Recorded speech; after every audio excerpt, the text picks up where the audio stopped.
Welcome to Startups. I'm your host, Aidan Spark. Today on Startups, what if I told you that the visionary who urged businesses to improve the world faced a gut-wrenching decision that tested his ethics and values? Today, we explore how Marc Benioff navigated the brutal realities of layoffs and internal dissent, revealing the untold story behind building a purpose-driven empire. Picture a moment frozen in time, a tech conference stage in San Francisco, 2024. Marc Benioff stands alone, surrounded by a sea of faces. Some beam with admiration, others narrow their eyes in skepticism. The air crackles with tension. You might think you know what comes next, another billionaire CEO's victory lap, but you'd be wrong. This isn't a story about success. It's about the price of daring to believe business could be more than just profit. Have you ever felt trapped by your own success? At 26, Marc Benioff was Oracle's youngest vice president ever. Corner office, seven-figure salary, unstoppable career trajectory. The kind of success most people dream about. But something gnawed at him during those late nights at the office. A question that wouldn't let him rest. What if there was a better way? The meetings blurred together in Oracle's gleaming headquarters. Another software package sold. Another client locked into years of expensive licenses and maintenance fees.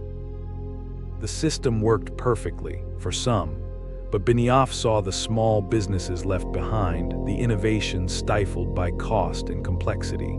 The voice in his head grew louder. There has to be more than this.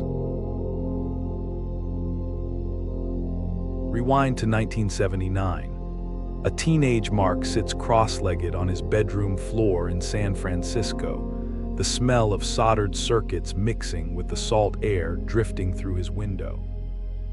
The steady hum of his Atari 800 fills the room as he types line after line of code.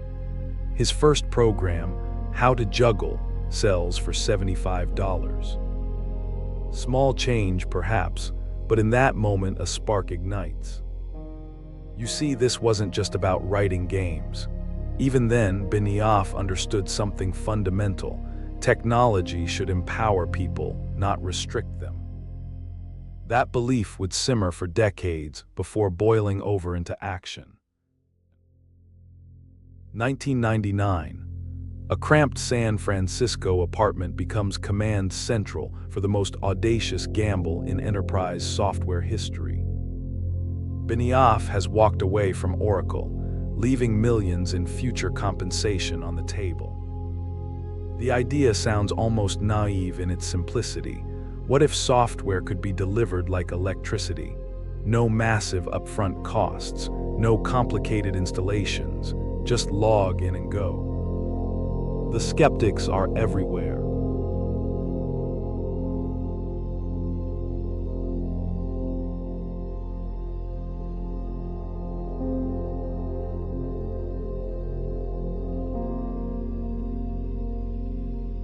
Their voices echo in Benioff's mind during sleepless nights.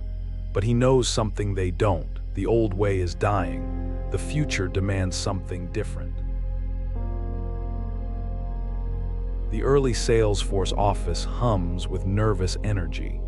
Pizza boxes stack up as engineers work through the night. Every line of code, every interface decision, every sales pitch must prove a point. Enterprise software doesn't have to be painful. The no software logo becomes their battle flag, a direct challenge to the industry's old guard. Then comes the first major client meeting. Benioff stands before a room of executives, his heart pounding. Everything rides on the next few minutes. He takes a deep breath and speaks the words that will define a revolution. What if managing your customer relationships was as simple as buying a book on Amazon? Success arrived like a tidal wave. Salesforce exploded from startup to software giant. The no-software revolution swept through industries. But with scale came compromise. The intimate culture of those early days strained under rapid expansion. Boardroom discussions grew tenser. How do you balance hypergrowth with human values? In 2004, Salesforce went public. The stock soared. Benioff was now a billionaire.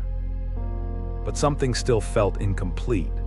Walking through the gleaming new headquarters, he'd catch glimpses of exhausted employees, hear whispers of burnout. The same questions that haunted him at Oracle returned. Was this really the better way he'd dreamed of? If you're enjoying startups, please like, subscribe, and scan the QR code for our free 7-day email course, Become an Innovation Engine. Steal exact frameworks of billion-dollar breakthroughs like Netflix and Tesla. Now, back to the episode. Then came the moment that would redefine everything. During a leadership retreat in Hawaii, Benioff found himself watching the sunrise, reflecting on ancient Hawaiian concepts of ohana, family, responsibility, connection. The revelation hit him like a thunderbolt. Business success without social impact was just another form of failure. What happened next shocked Silicon Valley. Salesforce announced its 1-1-1 model, 1% of equity, 1% of product, and 1% of employee time dedicated to giving back. Critics called it naive. Shareholders worried about diluted profits, but Benioff stood firm.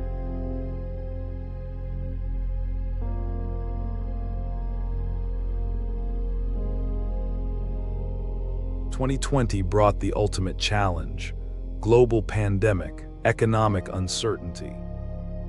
The pressure to cut costs was immense. Other tech companies slashed their workforce and abandoned their social commitments. You could feel the weight of those decisions in every virtual board meeting. But here's where Benioff's story takes an unexpected turn. Instead of retreating, Salesforce doubled down on its commitments. When other companies went dark, they stepped up their community support. The 1-1-1 model wasn't just surviving, it was proving essential. Today, that frozen moment on stage makes more sense. The tension isn't just about business metrics or stock prices. It's about the fundamental question Benioff has forced every business leader to confront. What if profit isn't the point? What if business has a higher calling? Over 10,000 companies have now adopted versions of the 1-1-1 model. Billions in resources have flowed to communities in need. But perhaps the real revolution isn't in the numbers. It's in the permission Benioff gave an entire generation of business leaders to think differently about success. This brings us back to you. Right now, you might be sitting in your own version of that Oracle corner office, feeling that same gnawing sensation. That whisper saying there must be more. Or maybe you're in that cramped apartment, dreaming of changing your industry. Here's the real lesson from Marc Benioff's journey. The most powerful question isn't, how can I succeed? It's, how can my success serve something greater? This isn't about charity or corporate social responsibility programs. It's about fundamentally reimagining what business can be. So ask yourself, what's your version of the 1-1-1 model? How could your work, your company, your success create ripples of positive change? The answer might feel scary. It might seem naive. But remember that cramped San Francisco apartment where cloud computing was just a crazy idea. Sometimes the most valuable disruption isn't in technology or business models. It's in daring to believe that profit and purpose aren't opposing forces. They're the same force, finally aligned. The stage isn't frozen anymore.